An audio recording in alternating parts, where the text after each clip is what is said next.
Hello, everyone. I'm Martin Ramju, and welcome to another episode of the Off Peak on Charged Fleet. Today, we'll be talking about how software is making EV charging a lot smarter and faster than just a few years ago. These changes enable fleets to save time and money on charging equipment.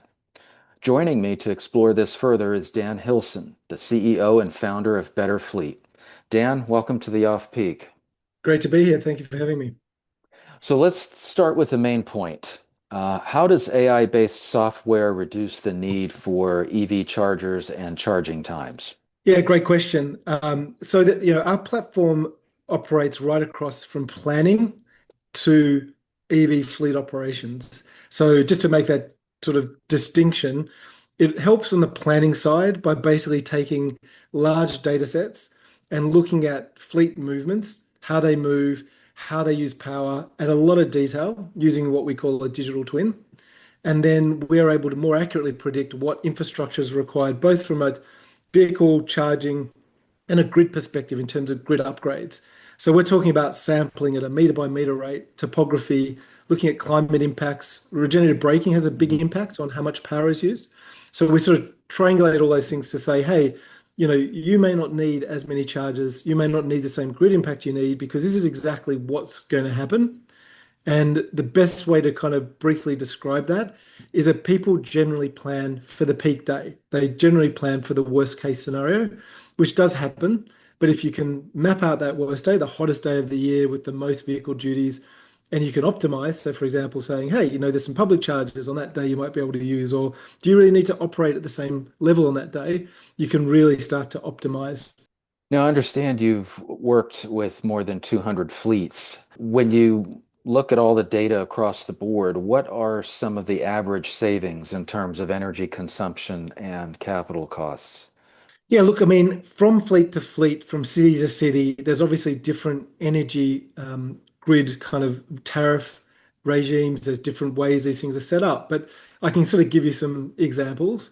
And if you look at the just the pure energy saving. So we'll take an example in San Diego where I was living for a while. There's a particular site where we were able to reduce peak demand by about 75%, believe it or not. So we moved charging to off-peak hours from where it was just unconstrained. For a while they were set up and a lot of people just trying to get it to work and they're just trying to get vehicles in and out. They're not too worried about it. They don't think the savings are necessarily high enough. But across two sites, we were able to look at almost $170,000 of annual operational savings. So that's a big site. That's a lot of vehicles. But at the same time, there is real money behind optimizing this.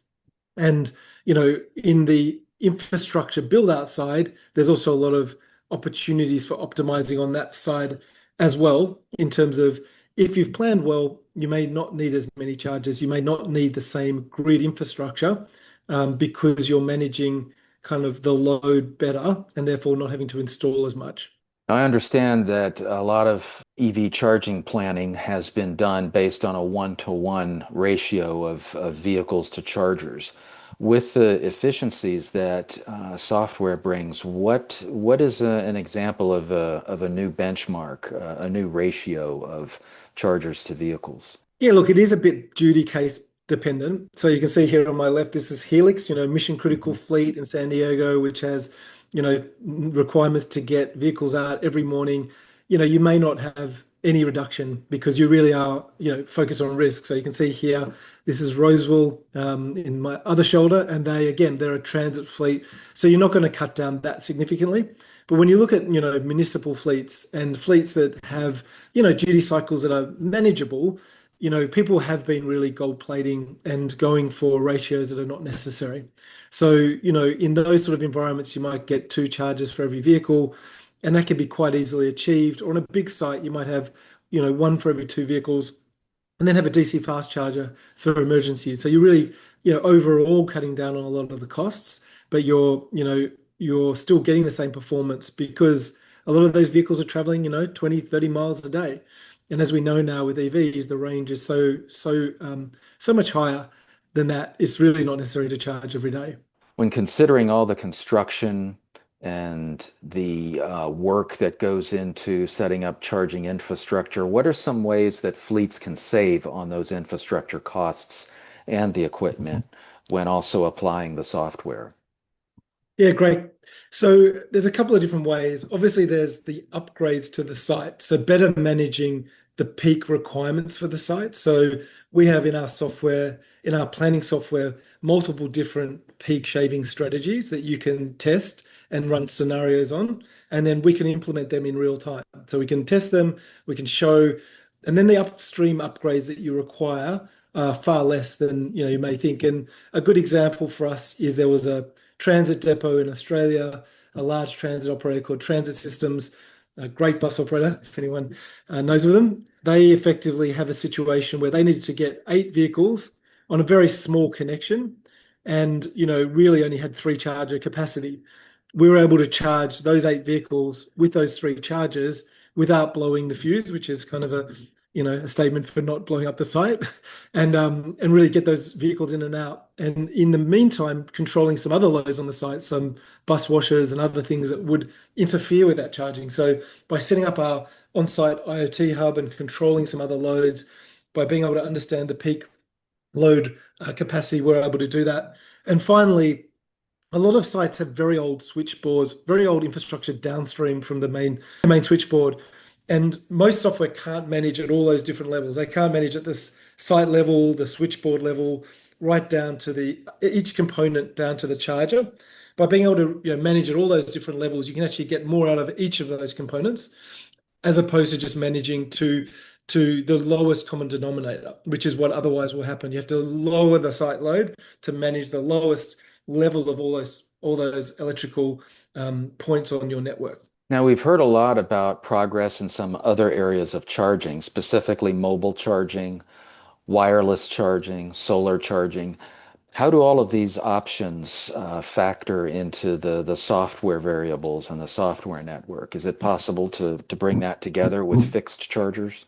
Yeah, look, it all starts with that sort of what is actually the available capacity and the importance of getting the vehicles out. And sort of, it's all about pull out. It's all about will the thing be ready in the morning?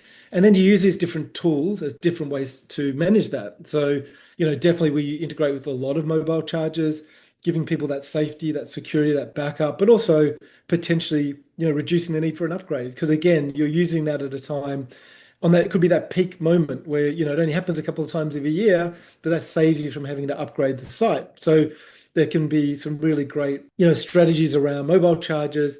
Solar, again, it gives you that additional capacity to reduce costs, and if you charge at the right times, solar is always going to be cheaper than other forms. Once it's installed, it's essentially free. Obviously, cost to install, there's got to be a payback, but once it's installed, often it has a great payback, and then you can use that to, again, reduce that levelized cost of energy that you're bringing into your network. So they're all tools, and we see battery storage. We have a microgrid control element to our software. We can control bringing storage up, bringing it back off again, and that can really manage those peak times where you really want to increase the capacity for those middle of the night moments, where you really need that additional, but you may only need it now and then. So it can be very helpful in terms of adding to that. And certainly our software can kind of orchestrate around all of that. And just sort of really illustrating the point, what is the AI element of that? You might be asking, like, why is that need AI? You really need to be able to predict what's going to happen. You need to be able to say, we have so much data that we know tomorrow you're going to need, given the temperature tomorrow, given all the factors tomorrow, you're going to need this much power. And therefore, yes, we can do this strategy today. So learning as much as you can about the time it will take to charge. So we have algorithms that learn from every transaction that's happening. How long is it going to take to charge this vehicle tonight? Is it an hour or 2 hours? And it varies depending on the conditions. And then what's going to need to happen tomorrow varies. So that's where that gives you that level of granularity that you need to make those decisions. Mhm. Speaking of the AI role in charging management software, I know a lot of fleets like to enable their drivers to take their vehicles home overnight so that they can get an early start the next day. How does the software accommodate and integrate home charging for fleet drivers and their vehicles? Yeah, look, we have an article people can read on this or have a look. It is a pretty contested space as to how that should work. There's obviously home chargers you can install for staff. You can do just an average cost for them to make that simple.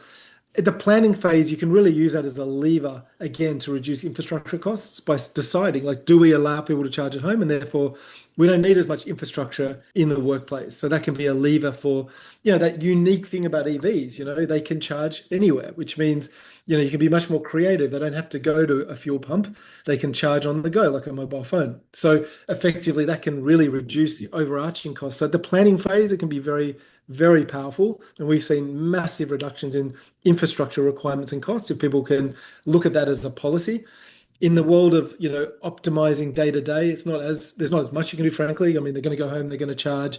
As a whole of network, we can help them to understand, where they're charging, the costs of charging. The one other thing I will say, something we're working on quite actively, is using telematics and geofencing as a way of identifying where people are charging, how much they're charging, and then automatically allocating costs and also authentication that they're allowed to charge where they are. There's obviously a lot of security and privacy elements that fleets aren't always comfortable with, but there is a lot of the bigger connected data world that we're talking about here beyond the electrification world that's bringing some options into how charging will work in the future.